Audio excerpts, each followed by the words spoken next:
Ibn Ataillah al-Iskandari, l'abandon de la volonté propre, chapitre 34, des différentes attitudes des créatures par rapport à leur subsistance.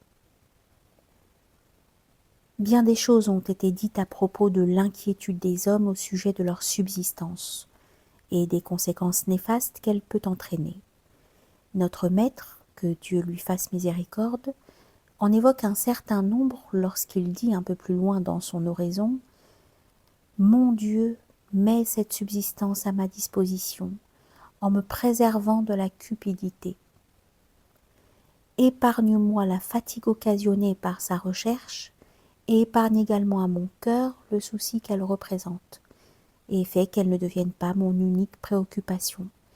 Ne m'expose pas à cause d'elle à l'humiliation des créatures et garde-moi de trop y réfléchir ou d'élaborer trop de projets pour son obtention. Enfin, une fois ma subsistance obtenue, préserve-moi de l'avarice et de la parcimonie. » On ne saurait énumérer toutes les conséquences fâcheuses qu'entraîne le souci de la subsistance, tant elles sont nombreuses. Ainsi nous arrêterons-nous à celle dont le shir, que Dieu lui fasse miséricorde, demande à être protégé dans son invocation. Nous constaterons tout d'abord que le serviteur a 3 rapports successifs avec sa subsistance, avant qu'elle ne lui échoie, lors de son acquisition, et enfin après que sa part lui ait été dévolue. Nous allons voir l'attitude du serviteur avant l'obtention de sa subsistance. Dans l'invocation de notre maître, le serviteur s'expose à la cupidité, à la fatigue occasionnée par la quête de cette subsistance, aux soucis et préoccupations qui lui rongent le cœur, à l'humiliation de la part des créatures qu'il lui faut solliciter, et enfin à des réflexions sans fin sur les moyens de l'obtenir. En effet, le cheikh Aboul Abbas y demande tout d'abord « Mets cette subsistance à ma disposition en me préservant de la cupidité. » La cupidité est un désir de l'âme qui pousse à rechercher sa subsistance en s'y consacrant sans relâche. Elle résulte d'une confiance limitée en Dieu et d'une certitude tiède, lesquelles viennent toutes deux d'un voile qui occasionne une disparition de la lumière divine. En effet, si le cœur du serviteur était empli des lumières de la contemplation, s'il était baigné des faveurs divines, la cupidité ne saurait l'atteindre. La lumière de la certitude s'y diffuserait, lui dévoilant la part des biens de ce monde qui lui revient de toute éternité. Conscient que Dieu lui fera nécessairement parvenir la part de la subsistance qui se trouve auprès de lui, le serviteur voit sa cupidité disparaître aussitôt. Le maître demande ensuite « Épargne-moi la fatigue occasionnée par sa recherche. » Cette fatigue est de 2 sortes. Soit une fatigue corporelle dont il convient de demander à Dieu de nous préserver, dans la mesure où elle peut empêcher le serviteur de s'acquitter des commandements divins. Une subsistance acquise sans fatigue constitue donc une aide pour quiconque veut se consacrer à l'obéissance à Dieu et à son service.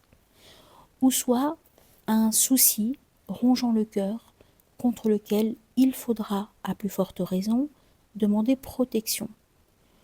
Un cœur constamment soucieux de sa subsistance est comme alourdi par ses pensées. Seule la confiance en Dieu peut lui assurer le repos souhaité. En s'en remettant à lui, il dépose son fardeau que Dieu prend désormais en charge à sa place. Conformément à ce que dit le Coran, Dieu suffit à celui qui place sa confiance en lui. L'invocation de notre maître se poursuit ainsi. Épargne à mon cœur les soucis et les préoccupations qui me rongent le cœur. En effet, devoir consacrer tout son esprit à son gagne-pain est un obstacle majeur sur la voie. Le cheikh Aboul Hassan disait « Les 2 choses qui voilent le plus fréquemment les créatures à l'égard de Dieu sont le souci du pain quotidien et la crainte de ce qu'en dira-t-on. Mais de ces deux voiles, le premier est de loin le plus épais. En effet, si bien des hommes ne prêtent pas attention à l'opinion d'autrui, il y en a peu en revanche qui ne se soucient pas du lendemain. Et c'est d'autant plus vrai que le témoignage de ton indigence est inhérent à ton existence même, et que tu as besoin de ce qui te redonne des forces et maintient ta constitution. Quant à la préoccupation contre laquelle notre maître demande à être protégé, elle consiste à être absorbé par le souci de la subsistance au point de ne plus avoir d'autre orientation et de ne plus laisser dans son esprit place à autre chose. Une telle attitude nous coupe nécessairement de la présence divine et éclipse les lumières de l'union, vidant le cœur de la certitude et le privant de toute force et de toute stabilité. Ne m'expose pas à cause d'elle à l'humiliation des créatures, poursuit notre maître. À un serviteur dont la conviction est faible et qui n'a que peu d'intelligence des événements, sera inévitablement soumis à l'humiliation des créatures, plaçant son espoir en elles par manque de confiance envers le roi de vérité. Ne parvenant ni à percevoir par intuition que la subsistance est allouée de toute éternité, ni à croire à la sincérité de sa promesse, il s'humiliera devant les créatures, les flattant sans jamais cesser de dépendre d'elles.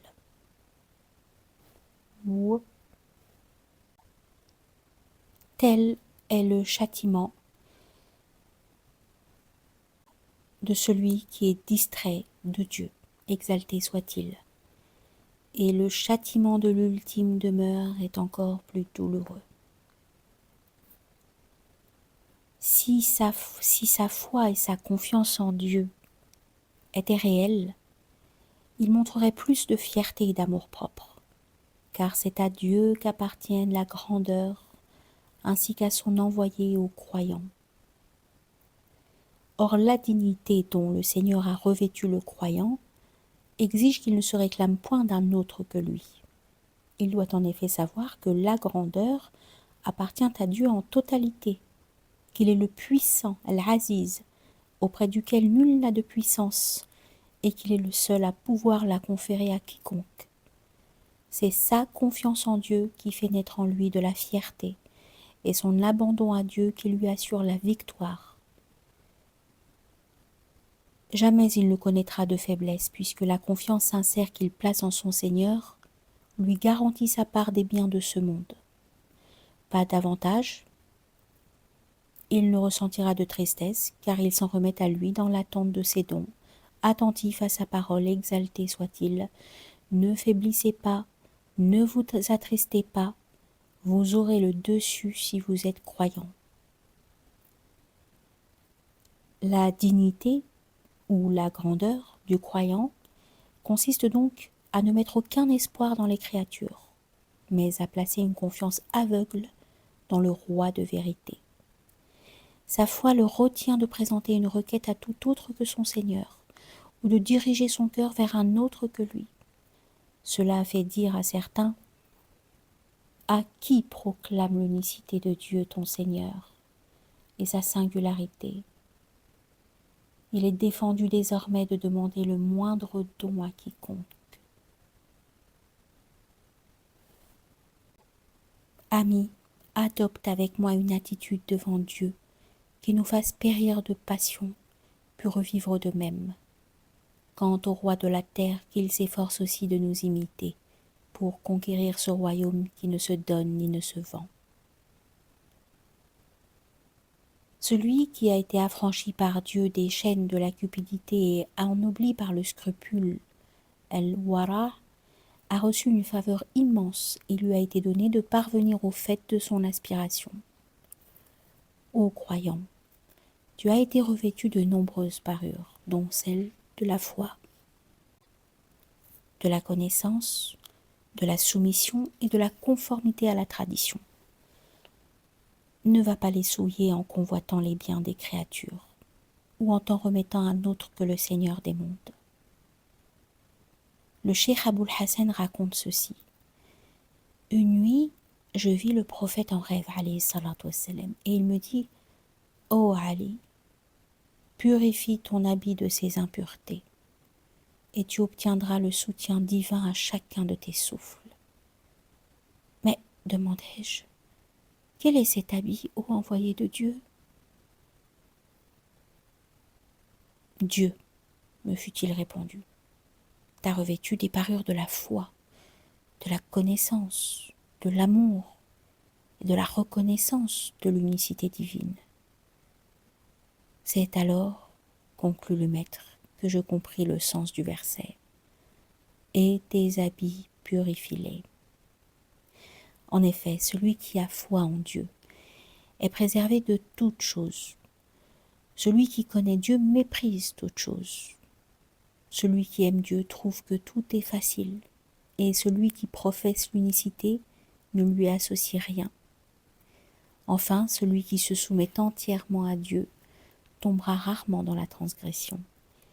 Et si cela lui arrive, il s'en excusera auprès de lui, et son excuse sera acceptée. Sache donc, Dieu te fasse miséricorde, que le renoncement aux créatures et le fait d'éviter leur fréquentation est à l'itinérance sur la voie de Dieu, ce que la parure nuptiale est à la fiancée, qui lui est plus nécessaire encore que l'eau à la vie des êtres humains. Qui prend soin de la parure royale dont on l'a revêtue est digne qu'on la lui laisse. Mais que dire de celui qui la souille? Ô mon frère, ne déshonore point ta foi par un espoir avide placé dans les créatures. Ne place ta confiance qu'au Seigneur des mondes. Ta grandeur durera ce que dure celui dont tu l'attires. Elle sera éternelle si elle te vient de Dieu, mais sans lendemain si elle te vient d'une créature périssable.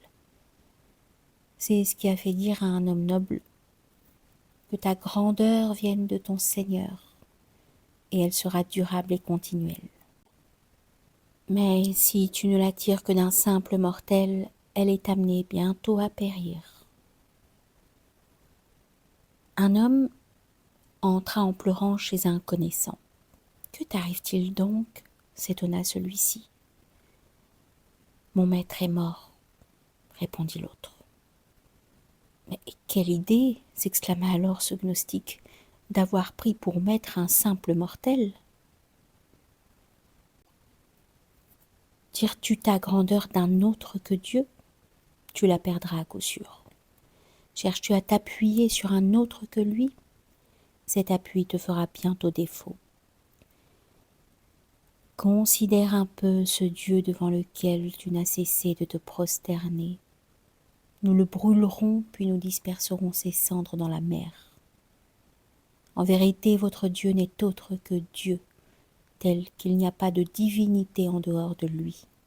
Il embrasse toute chose de sa science. Ô serviteur de Dieu, sois comme ton père Abraham, sur lui les prières et la paix de Dieu, qui disait « Je n'aime pas ce qui est évanescent ». Tout ici-bas est amené à disparaître, dans l'immédiat ou dans l'avenir, à l'exclusion de Dieu.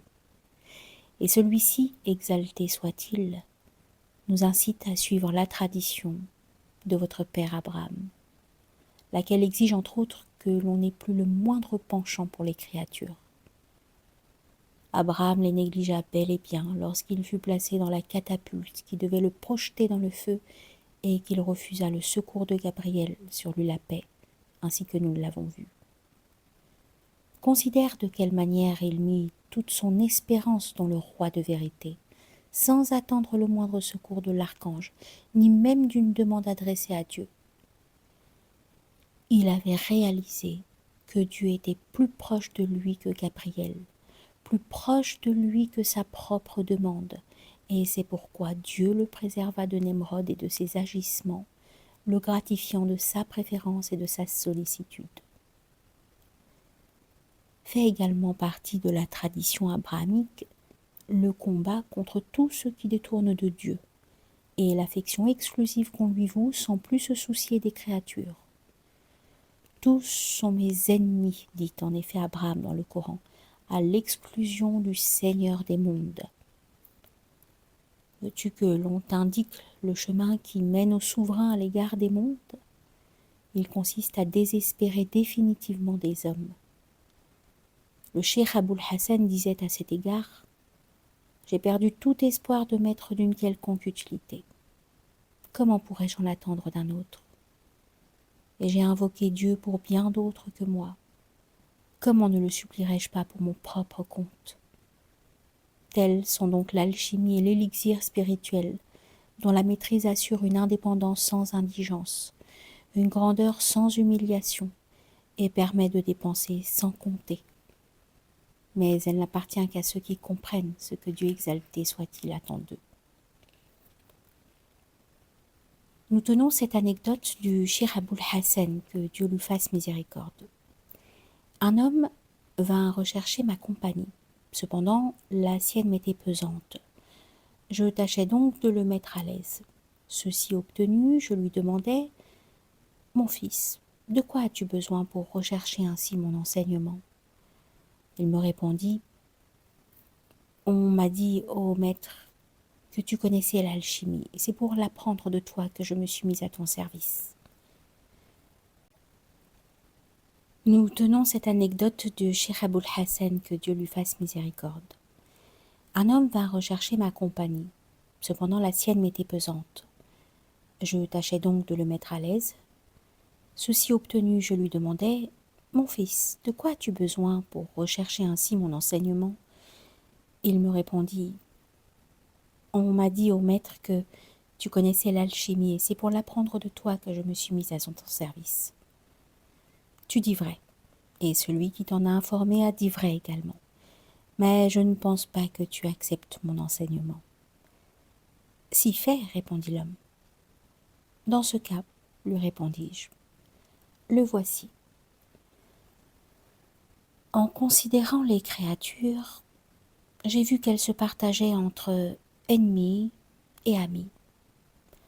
En considérant les premiers, j'ai su qu'ils ne pourraient pas même me causer une simple piqûre, à moins que Dieu n'en décide ainsi. Et je ne leur ai plus accordé la moindre attention. En considérant mes amis, j'ai su qu'ils ne pourraient pas m'être de la moindre utilité, à moins que Dieu n'en décide ainsi. Et j'ai cessé d'attendre quoi que ce soit d'eux. Alors, je m'attachai à Dieu seul, et il me fut dit: « Aussi longtemps que tu douteras de nous, et que tu attendras d'un autre que nous, ce que nous ne t'avons point destiné, tu n'atteindras pas la réalité. »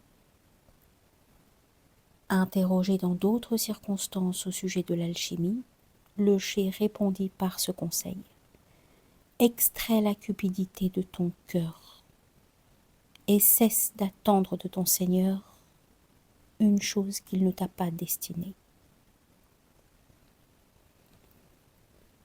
La marque distinctive du véritable serviteur n'est donc pas dans les œuvres qu'il multiplie ou dans un wird qu'il récite avec une belle régularité. Elle est dans sa façon d'être libre à l'égard des créatures, par la grâce de son Seigneur, tandis qu'en son cœur, il reste son prisonnier. Elle est dans la libération des chaînes de la cupidité ainsi que dans la parure du scrupule dont on l'a revêtue. C'est par cela que les œuvres sont embellies, que les états sont purifiés. Dieu exalté soit-il a dit: « Nous avons recouvert la terre d'une parure, afin d'éprouver lequel d'entre eux œuvrerait le plus pieusement. » Or, la beauté de ces œuvres résulte précisément de la compréhension que l'on a de Dieu exalté soit-il, laquelle n'est autre que tout ce que nous venons de mentionner: l'émancipation par Dieu, al-irtina billah, le fait de se suffire de lui, al-iktifa bihi, la confiance qui pousse à n'adresser ses requêtes qu'à lui, la recherche constante de sa présence. Tels sont les fruits de cette compréhension que l'on a de Dieu.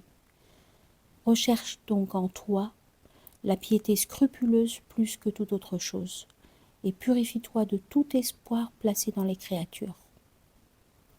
L'eau de cette mer ne saurait purifier l'homme qui convoite les biens des créatures. Seul le fait de désespérer définitivement des hommes et de renoncer totalement à leur intervention serait en mesure de le purifier. Lorsque Ali ibn Abi Talib entra dans Basra, il trouva dans la grande mosquée les prédicateurs qui exerçaient leur métier. Il les releva tous de leurs fonctions, à l'exception de Hassan al-Basri. Ayant remarqué sa politesse et ses manières, le calife lui demanda « Jeune homme, je vais te poser une question. Si tu y réponds, je te laisserai en placer, sinon je te ferai remplacer comme tes compagnons. » « Demande ce qu'il te plaira, lui répondit el-Hassan. « Quel est le pivot de cette religion ?» lui demanda Ali. « La crainte pieuse. »« Qu'est-ce qui la dévoie ?»« La cupidité, » répondit le jeune homme. « Assieds-toi, » lui dit alors le calife, « car tu es de ceux qui peuvent parler aux gens. » J'ai d'autre part entendu cette anecdote de la bouche de notre maître Aboul Abbas. Au début de ma quête, je me trouvais aux abords d'Alexandrie et me rendis chez quelqu'un que je connaissais. Je lui achetai quelques marchandises dont j'avais besoin pour 1 demi-dirham. Mais au moment de le régler, je me surpris à espérer en moi-même « peut-être refusera-t-il que je le paye ». J'entendis alors une voix intérieure qui me disait « En matière de religion, le salut réside dans l'abandon de toute forme d'espoir placé dans les créatures. » J'ai également entendu mon maître dire ceci. L'homme cupide ne connaîtra jamais la satiété. Ne vois-tu pas que les lettres ta, mim et ayn qui forment le mot tama', cupidité, sont toutes des lettres dont l'écriture est concave, mujaffa? Il te faut donc, ô disciple, détourner ta volonté des créatures et ne plus t'humilier devant elles en vue de ta subsistance. Avant que tu n'existes, la part qui t'est destinée t'a été impartie. Elle a précédé ta manifestation même. Médite donc l'enseignement de ce maître. Tout ce que tes mâchoires doivent mâcher ne saurait leur échapper. Mange donc, malheur à toi. Mais que ton repas soit consommé dans la dignité et non dans l'avilissement. Sache que le véritable connaissant en Dieu a toute confiance en ses garanties et sa prise en charge. L'intelligence que le serviteur a de son Seigneur n'est parfaite que lorsqu'il attend plus de ce qui se trouve entre les mains de Dieu qu'entre les siennes propres et qu'il se fie davantage aux garanties divines qu'à celles des créatures. Ne pas être dans ces dispositions, c'est déjà faire preuve d'une grande ignorance. Un gnostique remarqua un homme qui ne quittait jamais la mosquée. S'étonnant de son assiduité, il songea en lui-même « Mais comment fait-il pour se nourrir ?» Il finit par lui poser un jour la question, et l'homme répondit « J'ai un ami juif qui m'a promis chaque jour 2 galettes de pain, et qui tient sa parole. » À ces mots, le connaissant s'écria « Pauvre homme, tu te fies à la promesse d'un juif plutôt qu'à celle de Dieu, exalté soit-il, lui qui tient ses promesses et qui n'y contrevient jamais, lui qui a affirmé « Il n'est point d'être évoluant sur terre dans la subsistance d'un combat Dieu qui connaît en outre son gîte et son repère. » Empli de confusion, l'homme s'en alla aussitôt. Un autre rapporta qu'il pria quelque temps derrière un imam. Celui-ci, s'étonnant de ne jamais le voir quitter la mosquée, lui demanda un jour « D'où manges-tu donc ?» À quoi l'homme l'interrompit aussitôt en disant « Laisse-moi d'abord recommencer ma prière. Je ne prie jamais derrière quelqu'un qui conçoit des doutes au sujet de Dieu. » Et il y a beaucoup d'autres histoires semblables sur ce sujet. On demanda à Ali ibn Abi Talib « Supposons qu'on introduise un homme dans une maison et qu'on l'y emmure. Par où lui proviendrait sa subsistance ? Par ce qui sera cause de sa faim, par là même où sa faim le surprendra. la fin F-I-N, répondit l'imam. Qu'y a-t-il de plus clair que cette explication? Mais revenons à l'invocation de notre maître. Garde-moi de trop y réfléchir ou d'élaborer trop de projets pour son obtention. La réflexion excessive, tafakkur, dont il demande ici à être préservé, signifie d'avoir présent à l'esprit qu'une nourriture en quantité suffisante est indispensable à la bonne santé corporelle. Quant à l'élaboration de projets pour son obtention, التفكير والتدبير لحصوله, elle désigne les calculs en vue d'obtenir telle ou telle chose, qui envahissent le cœur au point de lui faire oublier ce qu'il vient de prier ou le Coran qu'il vient de réciter. De telles pensées viennent perturber l'œuvre d'adoration dont tu t'acquittes et te privent de ses lumières et de ses secrets. Aussi, lorsqu'elles surviennent, détruis aussitôt cette construction mentale à la hache de la confiance en Dieu. Frappe-la de ta certitude. N'oublie jamais que Dieu te fasse miséricorde, qu'il s'est chargé de te gouverner, avant même que tu n'existes. Si donc tu veux t'adresser à toi-même un conseil, ne cherche plus à te gouverner, car une telle attitude ne peut que t'être nuisible, te contraignant à compter sur toi-même et empêchant ainsi le soutien de la sollicitude divine de te parvenir. Dieu n'abandonne pas le croyant à son propre gouvernement et ne lui permet pas de discuter du destin.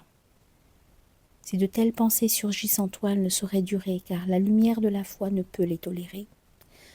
En effet, c'est un devoir de notre part que d'apporter notre soutien aux croyants, et nous projetons la vérité sur l'erreur et elle l'anéantit. La voilà brusquement évanouie.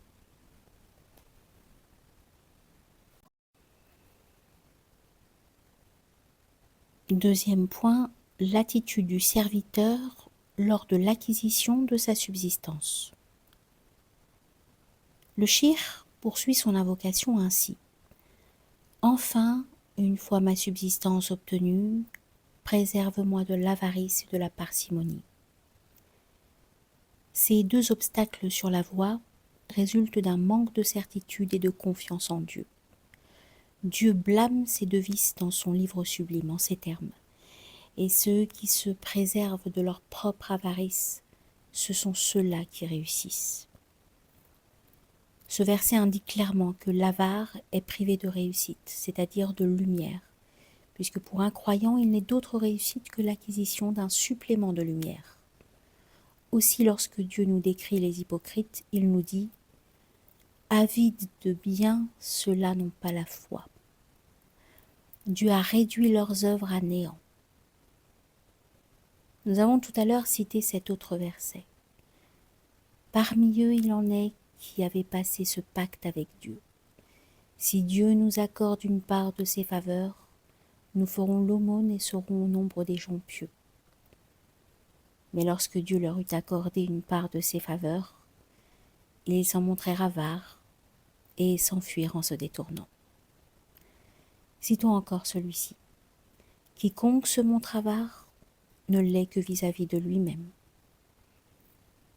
Il y a trois façons distinctes de montrer de la parcimonie. On peut être avare de son bien en ne le dépensant pas pour ce que Dieu ordonne. On peut également être avare de ce que l'on possède, sans toutefois léser dans leurs droits les serviteurs de Dieu. Et on peut encore être avare à l'égard de soi-même en dépensant tout son bien en vue de Dieu.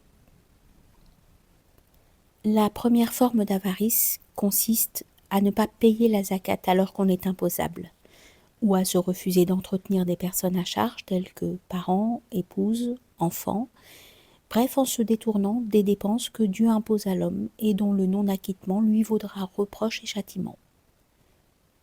C'est à ce premier type d'avarice que fait allusion le verset « Annonce un châtiment douloureux à ceux qui thésaurisent l'or et l'argent sans le dépenser pour la cause de Dieu. » Les savants définissent la thésaurisation comme le fait d'amasser du bien sans payer la purification qui lui correspond, la zakat. Aussitôt que tu t'en es acquitté, on ne peut plus parler de thésaurisation. Tu n'es pas concerné par cette menace et tu ne mérites pas de blâme. La seconde forme d'avarice consiste à ne payer que ce qui est imposé mais sans verser un centime de plus. Par exemple, en ne faisant aucune aumône en dehors de la zakat. Il ne suffit pas de s'en tenir aux obligations tout en négligeant les œuvres surérogatoires. C'est là l'attitude des faibles. Un croyant soucieux d'améliorer sa condition spirituelle ne devra jamais négliger d'entretenir une relation avec Dieu, fût-ce par le biais des œuvres que Dieu ne lui a pas imposées. Cela reviendrait à n'accomplir que les 5 prières canoniques, sans jamais effectuer celles traditionnellement recommandées qui les accompagnent. Ô serviteur de Dieu, il te suffit à cet égard de méditer cette parole de Dieu, transmise par le prophète alayhi salatu wassalam. Ceux qui se sont rapprochés de moi, al-mutaqarriboun, ne l'ont pas fait autrement qu'en s'acquittant des œuvres que je leur avais imposées. Quant à mon serviteur, il ne cesse de se rapprocher de moi par des œuvres surérogatoires, jusqu'à ce que je l'aime. Et quand je l'aime, je suis son ouïe, sa vue, sa langue, son cœur, son intellect, sa main et son soutien. Voilà comment Dieu exalté soit-il nous montre que la multiplication des œuvres surérogatoires vaut son amour à ses serviteurs. Les œuvres surérogatoires sont constituées de tous les rites non imposés par Dieu, qu'il s'agisse de prières, de jeûnes, d'aumônes, de pèlerinages ou autres dévotions. Celui qui met de telles œuvres en pratique et celui qui ne le fait point sont comparables à 2 serviteurs chargés par leur maître de lui ramener chaque jour 2 dirhams. Le premier rapporte ce qui lui a été ordonné, mais sans y ajouter le moindre cadeau qui témoigne de son affection pour son maître. L'autre serviteur s'acquitte du même devoir, mais joint à son versement quotidien des fruits et des cadeaux. Ce dernier serviteur n'aura-t-il pas la meilleure part auprès de son Seigneur et davantage droit à son affection et à son intimité que son compagnon? Ce n'est pas l'affection qui poussait celui-ci à s'acquitter de son dû, mais la crainte du châtiment. En ajoutant un cadeau à ce qui lui était imposé, l'autre serviteur a suivi la voie qui lui vaudrait l'amour de son maître, et il a donc toutes les chances d'accéder à cet amour et à l'intimité de celui-ci. Si Dieu a imposé certaines œuvres à ses serviteurs, c'est parce qu'il connaît leurs faiblesses et les défauts de l'âme tels que la paresse. S'il leur avait laissé la liberté d'accomplir ou non ses obligations, aucun d'entre eux ne s'en serait acquitté, à l'exception d'une toute petite minorité, et ils sont fort peu nombreux. Voilà pourquoi il a prescrit ces actes d'obéissance, bien que la seule chose qui leur impose en réalité soit d'entrer au paradis, tirés par les chaînes des obligations légales, ainsi que l'exprime clairement cette tradition prophétique. Quel étonnement pour ton Seigneur que de voir des serviteurs que l'on tire au paradis à l'aide de chaînes. Sache que Dieu te fasse miséricorde, qu'en passant en revue les diverses obligations religieuses, nous nous sommes aperçus qu'à chaque rite prescrit, Dieu en a fait correspondre un autre, surérogatoire et de même nature, qui vient pallier aux éventuelles imperfections de l'œuvre obligatoire correspondante. Ainsi que le rapporte la tradition, Dieu regardera les prières obligatoires du serviteur, et s'il manque quelque chose, il les complétera grâce au surérogatoire, en-nawafil. Comprends donc bien cela, que Dieu te fasse miséricorde, et ne te limite pas aux seules œuvres canoniques. Qu'il y ait en toi un amour qui te pousse à accomplir pour Dieu ce qu'il ne t'a pas imposé. Si au jour du jugement les serviteurs ne trouvaient dans la balance que les seuls mérites qui s'attachent aux œuvres obligatoires et à l'abstention des interdits, ils seraient privés d'un bien que nul ne pourrait évaluer ni circonscrire. Gloire donc à celui qui a ouvert à ses serviteurs la porte de son service et leur a montré les moyens d'arriver jusqu'à lui. Dieu sait bien que certains de ses serviteurs sont forts et d'autres plus faibles. S'il a imposé des obligations et précisé les interdits, c'est pour que les serviteurs faibles puissent au moins se soumettre aux premières et s'abstenir des seconds, car leur cœur n'est point sous l'emprise de l'amour.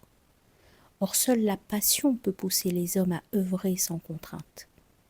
Ces serviteurs faibles sont comparables à des esclaves dont le maître sait par avance qu'ils ne lui donneront rien s'il ne leur ordonne pas de lui verser une rente. Voilà pourquoi Dieu a prescrit la récitation de certaines invocations à des moments précis de la journée. Et voilà pourquoi il a établi les prescriptions liées à la servitude à des moments déterminés, au lever et au coucher du soleil, au soir, etc. À l'instar de la prière, tous les autres rites sont gérés par le temps. La zakat sur l'argent, les biens personnels ou le bétail est due une année révolue après leur possession, celle sur les récoltes le jour où elles arrivent à maturité, conformément à l'injonction coranique « Acquittez-vous de ce droit le jour de leur récolte ». Le pèlerinage s'effectue le 10e jour du mois de Dhul Hijjah, le jeûne durant le mois de Ramadan et ainsi de suite. En fixant ces tâches, Dieu leur a assigné un moment déterminé, en dehors duquel libre cours est laissé à l'âme de prendre du plaisir ou d'œuvrer à gagner son quotidien. Pour les gens de Dieu, ceux qui ont reçu de lui une compréhension véritable des choses, ces différents moments forment un temps unique, car ils ont orienté leur vie tout entière en vue de Dieu. Ils savent en effet que le temps, dans sa totalité, n'appartient qu'à lui, si bien qu'il ne se consacre plus un seul instant à un autre que lui. Le cheikh Aboul Hassan, que Dieu lui fasse miséricorde, disait ainsi « Tiens tant à cet unique wird, éliminer ses passions, aimer son maître. » L'amour interdit à ceux qui sont épris de s'employer à quoi que ce soit qui ne serait point conforme au désir de l'aimer. Ils savent que chacun de leurs souffles est un dépôt sacré, appartenant à Dieu, qui le leur a confié et dont il leur sera demandé compte. Et ils ont orienté toute leur volonté à cette seule fin. De même que la souveraineté Ar-Rububiyya ne connaît pas de fin, les privilèges Huquq qui lui sont attachés n'en connaissent pas non plus. Et puisque sa souveraineté à ton égard n'est ainsi liée à aucun moment déterminé, les droits qu'il a sur toi ne le sont pas davantage. Voilà pourquoi le cheikh Aboul Hassan affirmait « À chaque instant revient une part de servitude que Dieu exige de toi en vertu de sa souveraineté. » Mais arrêtons-nous ici afin de ne pas sortir de notre sujet. Enfin, la troisième forme d'avarice, qui n'a rien à voir avec les deux précédentes, est de se montrer parcimonieux envers son ego et de lui préférer autrui en vue de Dieu. Nous avons vu en effet qu'on peut se priver en vue de Dieu en n'abandonnant pour lui que ce qu'il nous a imposé. Mais celui qui consent à ce sacrifice n'est peut-être pas prêt à y ajouter ce qui ne lui a pas été imposé. Et celui qui consent à faire des largesses surérogatoires n'ira pas forcément faire don de sa propre personne. Le don total de soi-même et l'extrême parcimonie à l'égard de l'ego sont la marque des véridiques, siddiqin, et l'attribut des gens de la certitude, ahl al-yaqin. Les véritables connaissants en Dieu lui offrent d'autant plus volontiers leur vie qu'ils savent que le serviteur ne possède rien face à son maître, pas même sa propre existence. Si donc le don de soi constitue l'aspect le plus élevé de la parcimonie, son refus est certes ce qu'il y a de plus vil. Telle est donc l'explication de cette invocation du cheikh Aboul Abbas. Enfin, une fois ma subsistance obtenue, préserve-moi de l'avarice et de la parcimonie. Elle est brève et ne prétend pas à l'exhaustivité, car là n'est pas le sujet de ce livre. Le troisième point, c'est l'attitude du serviteur après que sa subsistance lui ait été dévolue. Nous avons indiqué que le serviteur peut adopter trois attitudes à l'égard de sa subsistance et exposer les deux premières à travers un commentaire de l'invocation de notre maître Aboul Abbas. Il nous reste à présent à étudier la troisième, celle qu'il adopte après être entré en possession de ce que Dieu lui a donné en partage. Les deux obstacles liés au rizq, une fois qu'il a été acquis et consommé, sont le regret de ne pas avoir obtenu ce que l'on a souhaité et le fait de continuer à le convoiter. De cela aussi, il convient de se purifier. À cet effet, médite un peu ce verset. Afin que vous ne regrettiez pas ce qui vous a échappé et que vous ne vous réjouissiez pas de ce qu'il vous a accordé. Et également cette parole que le prophète alayhi salatu wassalam prononça lors du décès d'un de ses petits-fils. Sachez qu'à Dieu appartient aussi bien ce qu'il reprend que ce qu'il donne. Quiconque regrette la perte de quoi que ce soit en dehors de Dieu ne fait que témoigner de son ignorance et de son éloignement. Car s'il avait trouvé Dieu, il n'aurait rien perdu en dehors de lui. En effet, celui qui a trouvé Dieu, que pourrait-il trouver d'autre qu'il soit susceptible de perdre désormais?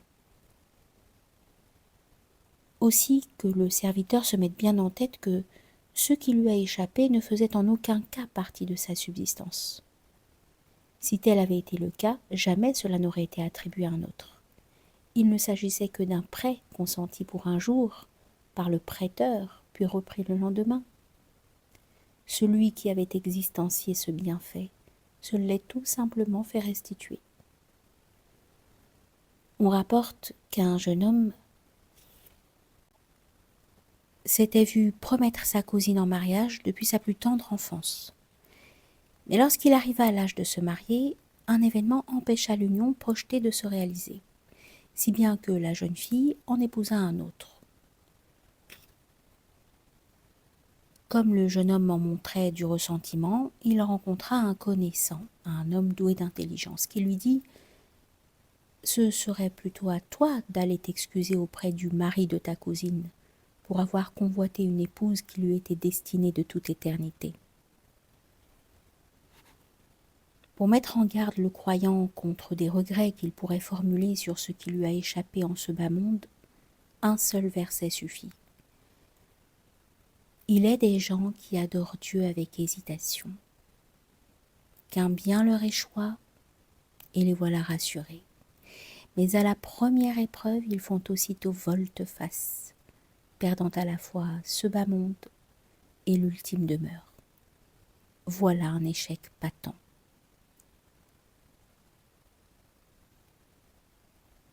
Dieu blâme ici les hommes qui ne s'apaisent que lorsqu'ils obtiennent ce qu'ils convoitent. En effet, nous dit le verset, qu'un bien leur échoit et les voilà rassurés par la présence de ce bienfait. Or, s'ils comprenaient réellement de quoi ils retournent, ils ne sauraient être rassurés par un autre que Dieu, exalté soit-il, et ne tiraient leur quiétude que de lui. Quant à celui qui s'attriste lorsque quelque chose lui est enlevé, il est évoqué en ces termes. À la première épreuve, ils font aussitôt volte-face. L'épreuve en question est précisément la perte de l'objet agréable dont la possession les rassérénait. Alors ils font aussitôt volte-face, perdant totalement le contrôle de leur raison, de leur cœur et d'eux-mêmes, à cause de leur ignorance de Dieu exalté soit-il. S'ils le connaissaient, son être même les dispenserait de convoiter l'existence entière. Sa présence les empêcherait de ressentir le moindre manque. Il ne saurait rien trouver, celui qui a perdu Dieu, et celui qui l'a trouvé n'a jamais rien perdu. Comment perdrait-il quelque chose, celui qui a trouvé le possesseur de toute chose? Ou comment perdrait-il quelque chose, celui qui a trouvé le créateur de toute chose? Ou encore, comment perdrait-il quelque chose, celui qui a trouvé l'apparent, zahir, en toute chose? Pour les gnostiques, Ahl-Ma'rifa, il n'est rien en dehors de Dieu à qui l'on puisse attribuer l'être. En vertu de son unité évidente, il n'est point d'autre que lui avec lui. Aussi rien ne saurait disparaître, car pour être amené à disparaître, il faudrait au préalable avoir été. Si le voile de l'illusion était dissipé, l'inexistence des êtres individuels apparaîtrait clairement.